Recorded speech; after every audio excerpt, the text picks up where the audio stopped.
جو آنسوؤں کے ساتھ بوتے ہیں وہ خوشی کے ساتھ کاٹیں گے۔ ابھی محنت سے بونا اور آنسو ہیں، پر بعد میں فصل کا کاٹنا اور شادمانی ہے۔ پہلے محنت پھر شادمانی، ٹھیک ہے۔ یہ آیت حوصلہ مند ہے کیونکہ وہ اپنے محبوب کو تو نیند ہی میں دے دیتا ہے۔ خدا ان کو دینا پسند ہے، دینا لینے سے مبارک ہے۔ صحیح۔ مسیحی دائرہ میں بہت سے گھر ٹوٹے ہوئے ہیں، اس کی وجہ کلام کی کمی ہے۔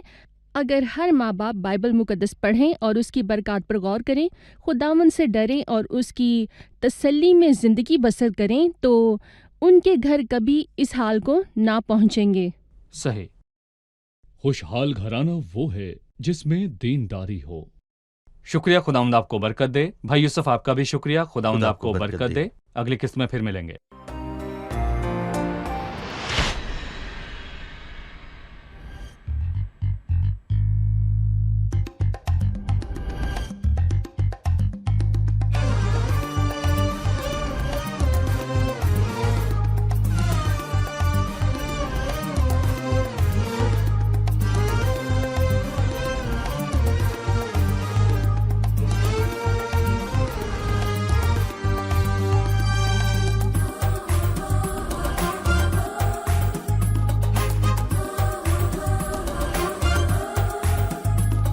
قلبي اتعلق بيك، قلبي اتعلق بيك، قلبي اتعلق بيك وعينيا عليك. أنا مستنيك، أنا مستنيك، أنا مستنيك تمد لإيديك.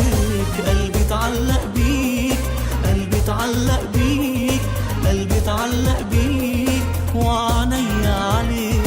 أنا مستنيك، أنا مستنيك، أنا مستنيك تمد لإيديك. قلبي اتعلق بيك، انت كل ما ليا. قلبي اتعلق بيك وبحبك يا فدية. قلبي اتعلق بيك، انت كل ما ليا. قلبي اتعلق بيك وبحبك يا فدية. ملجئي وحصني، صخرتي القوية، وفرحي دوما فيك، وفرحي دوما فيك. قلبي اتعلق بيك، قلبي اتعلق بيك، قلبي اتعلق بيك وعينيا عليك.